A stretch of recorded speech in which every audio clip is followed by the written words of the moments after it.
తెలంగాణలో ఆర్టీసీ కార్మికుల సమ్మె అంశం కీలక మలుపు తిరిగింది. టీజీఎస్ ఆర్టీసీ జేఏసీ ప్రభుత్వ ప్రతినిధుల మధ్య జరిగిన చర్చలు విఫలమవడంతో సమ్మె బాట పట్టారు ఆర్టీసీ జేఏసీ నాయకులు. తెలంగాణ ప్రభుత్వంతో జరిగిన చర్చలు విఫలం కావడంతో తాము ఈ నిర్ణయానికి వచ్చామని తెలిపారు. ఇప్పటికే చాలా కాలంగా సమస్యలు పెండింగ్లో ఉన్నాయని, మరింత ఆలస్యం సహించలేమని జేఏసీ నాయకులు స్పష్టం చేశారు. సమస్యలు పరిష్కరించేంత వరకు సమ్మె కొనసాగుతుందన్నారు. ఆర్టీసీ కార్మికుల సమ్మెతో బస్సులు డిపోలకే పరిమితమయ్యాయి. రాష్ట్ర వ్యాప్తంగా బస్సులు నిలిచిపోవడంతో ప్రయాణికులు తీవ్ర ఇబ్బందులు పడుతున్నారు. హైదరాబాద్లోని సిటీ బస్సులు, జిల్లాలకు వెళ్లే లాంగ్ రూట్ సర్వీసులు నిలిచిపోనున్నాయి. ఇక ప్రైవేటు వాహనదారులు భారీగా ఛార్జీలు వసూలు చేసే అవకాశం ఉండటంతో సామాన్యులు ఆందోళన వ్యక్తం చేస్తున్నారు.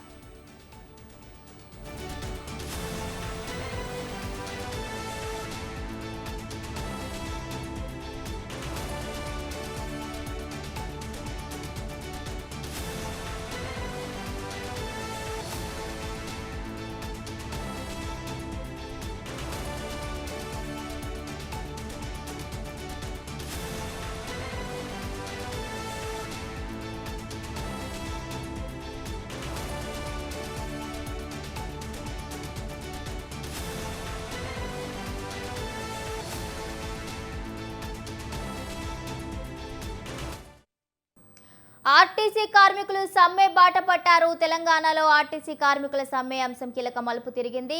టీజీఎస్ ఆర్టీసీ జేఏసీ ప్రభుత్వ ప్రతినిధుల మధ్య జరిగిన చర్చలు విఫలమవడంతో సమ్మె బాట పట్టారు ఆర్టీసీ జేఏసీ నాయకులు. ఇక దీనికి సంబంధించిన పూర్తి అప్డేట్స్ మా ప్రతినిధి విశాల్ అందిస్తారు. విశాల్.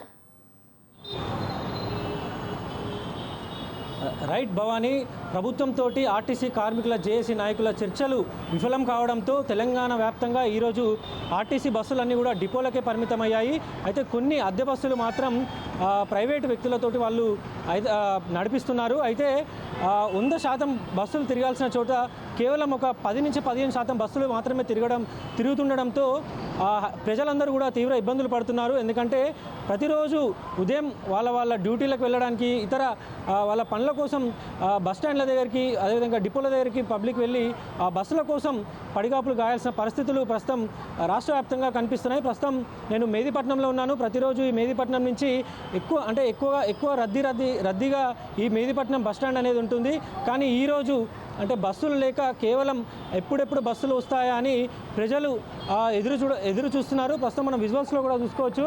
ప్రయాణికులందరూ కూడా బస్సుల కోసం పడిగాపులు కాయాల్సిన పరిస్థితులు కనిపిస్తున్నాయి. అయితే ప్రభుత్వం ఆర్టీసీ నాయకుల మధ్య చర్చలు విఫలం కావడంతో వారి డిమాండ్లని ప్రభుత్వం సానుకూలంగా స్పందించకపోవడంతో వాళ్ళు అర్ధరాత్రి నుంచి సమ్మెకు దిగారు.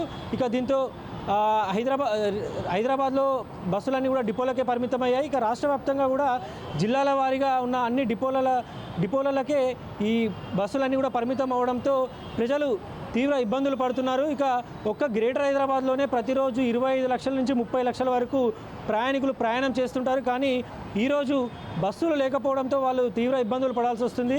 ఇక బస్సులు తక్కువగా ఉండడం వల్ల ఆటోలకి, అదేవిధంగా మెట్రో రైలుకు, వీటికి ఎక్కువ డిమాండ్ పెరిగింది. అక్కడ వైపు వెళ్తున్నారు.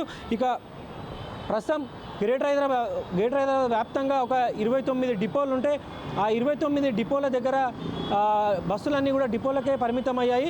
కేవలం అద్దె బస్సులు మాత్రమే అక్కడక్కడ కనిపిస్తున్నాయి. అయితే అవి కూడా ప్రయాణికులకు సరిపడా లేకపోవడంతో తీవ్ర ఇబ్బందులు పడాల్సిన పరిస్థితులు కనిపిస్తున్నాయి. అయితే ఎప్పటికప్పుడు రాష్ట్రంలో జరుగుతున్న ఈ పరిస్థితులని ఎప్పటికప్పుడు సీఎం రేవంత్ రెడ్డి అధికారులతోటి సమీక్ష చేస్తూనే ఉన్నారు. నిన్న రాత్రి 10:30 వరకు కూడా తెలంగాణ సచివాలయంలో ఆర్టీసీ కార్మికులకు, అదేవిధంగా ప్రభుత్వానికి మధ్య చర్చలు జరిగాయి. కానీ ఆ చర్చలు సఫలం కావడం, ప్రధానంగా వాళ్ళు ఒక 12 డిమాండ్లను ప్రభుత్వం ముందుంచారు. కానీ ఆ 12 డిమాండ్లకు సంబంధించి ప్రభుత్వం నుంచి సానుకూల స్పందన రాకపోవడం, అంటే ఒక కమిటీ వేశాము, ఆ కమిటీ ఇచ్చిన రిపోర్టు నెల రోజుల లోపల వస్తుంది, ఆ నెల రోజుల తర్వాత చర్యలు తీసుకుంటాము, అంటే ఆ పరిష్కరించే దిశగా అడుగులు వేస్తామని ప్రభుత్వం చెప్పింది. కానీ దానికి ఆర్టీసీ కార్మికులు సస్యమీర అన్నారు. సమ్మెకు వెళ్తాం, ఏం జరుగుతుంది అని కూడా వాళ్ళు తేల్చి చెప్పడంతో ఈరోజు రాష్ట్ర వ్యాప్తంగా బస్సులు ఆగిపోవడంతో ప్రయాణికులు తీవ్ర ఇబ్బందులు పడుతున్నారు. రాష్ట్ర వ్యాప్తంగా ప్రతిరోజు 50 నుంచి 60 లక్షల మంది ఆర్టీసీ బస్సుల ద్వారానే ప్రయాణం చేస్తుంటారు. కానీ ఈరోజు బస్సులన్నీ కూడా డిపోలకే పరిమితం అవడంతో కొంత ఇబ్బందులు పడుతున్నారు. అయితే అద్దె బస్సులు అక్కడక్కడ కొన్ని చోట్ల కనిపిస్తున్నాయి. వాటి ద్వారా నడిపే ప్రయత్నం ఆర్టీసీ చేస్తున్నప్పటికీ అవి పూర్తి స్థాయిలో ప్రయాణికులకి అందుబాటులో ప్రయాణికులకి వాళ్ళ గమ్యస్థానం చేర్చేందుకు ఉండవట్లేదు. ప్రస్తుతం మనం విజువల్స్లో కూడా చూసుకోవచ్చు.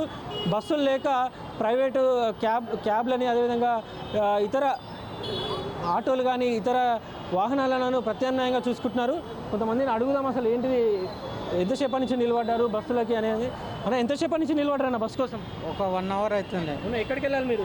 అక్కడ గుర్మిట్కల్ తెలుసా? అంటే బస్సులు ఈరోజు బంద్ ఉన్నాయని తెలుసా? తెలియదు, ఈరోజు తెలియదు. ఇక్కడ వచ్చిన తర్వాత తెలిసింది. ఎట్లా మరి ఇప్పుడు ఎలా మీ ప్రయాణం ఎట్లా మరి ఎలా వెళ్తారు? తెలియదు, ఇక బస్సులు లేవు కదా, మళ్ళీ రిటర్న్ వల్ల మరి ఏమన్నా వస్తే ఎక్కుకోవాలి. भाई आप किधर जाना? महीनाबाद जाना भाई, महीनाबाद। मोइनाबाद जाना। आज बसेस है, मालूम है आपको बसेस बंद है? नहीं मालूम हमारे को। कितने देर हुआ आप खड़े के इधर? सुबह आया था, सुबह कितने बजे आए आप? 8 बजे आता है, 7 बजे आता मैं। फिर कैसे जाते हैं आप फिर?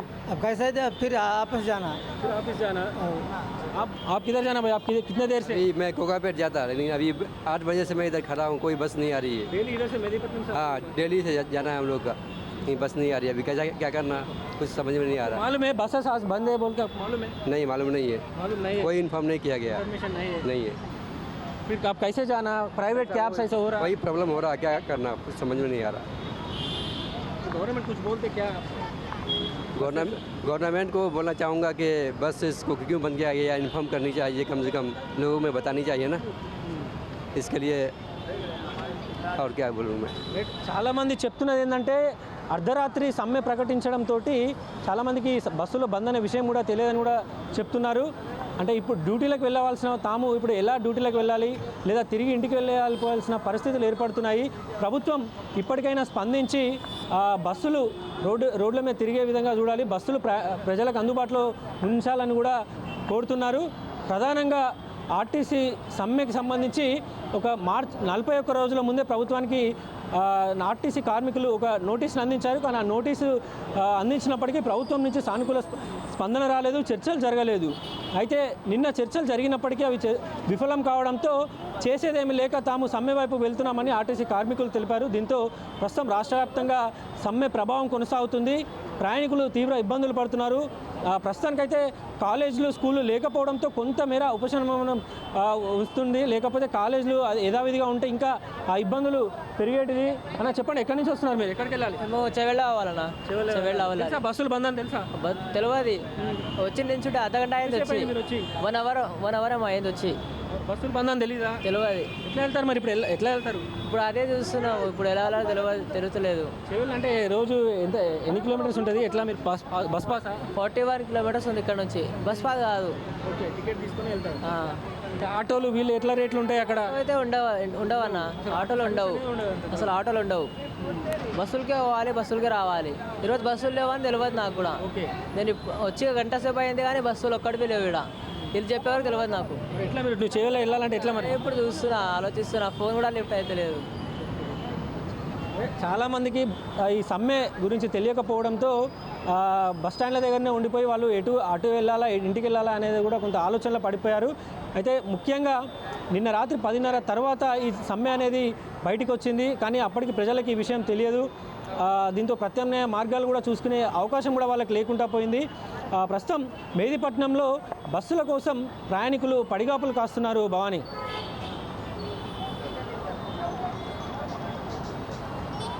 Right. Thank you, Vishal. Thanks for the updates.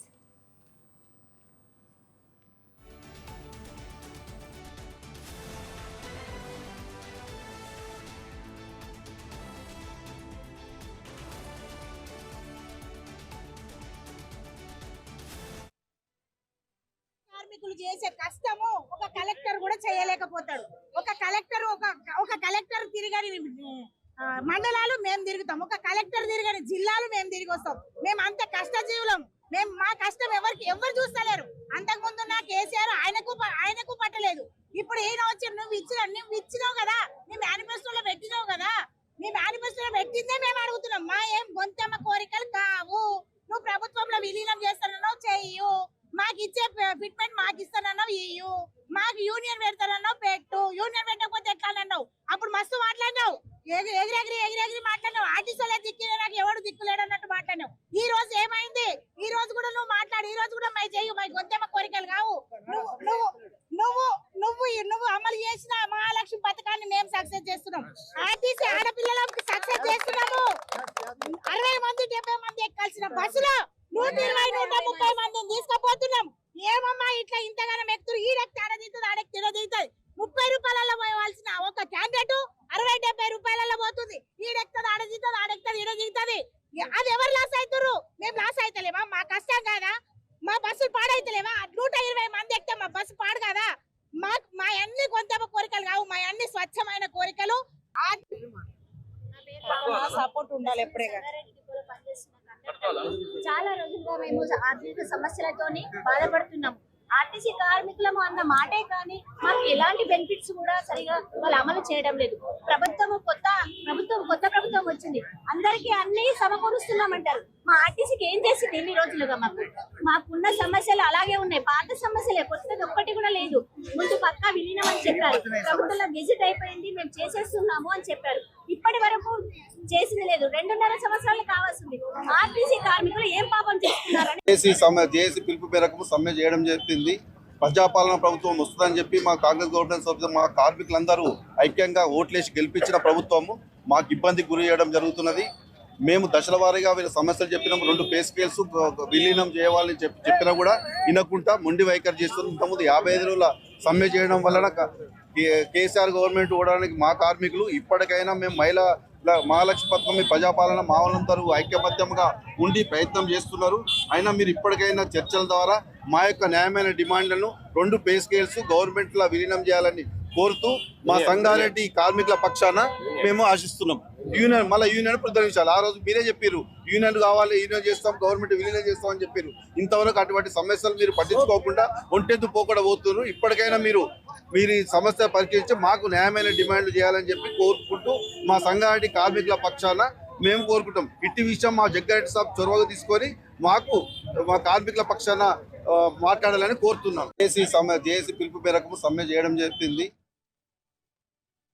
చెప్పేది ఏంటంటే ఒకటే, మా ఆర్టీసీ కార్మికుల కన్వీనర్, జేఏసీ కన్వీనర్ గౌరవనీయులైన ముఖ్యమంత్రి గారికి నమస్కరించి చెప్పేది ఏంటంటే ఒకటే, మా ఆర్టీసీ కార్మికుల ఆవేదన చాలా కష్టంగా ఉంది.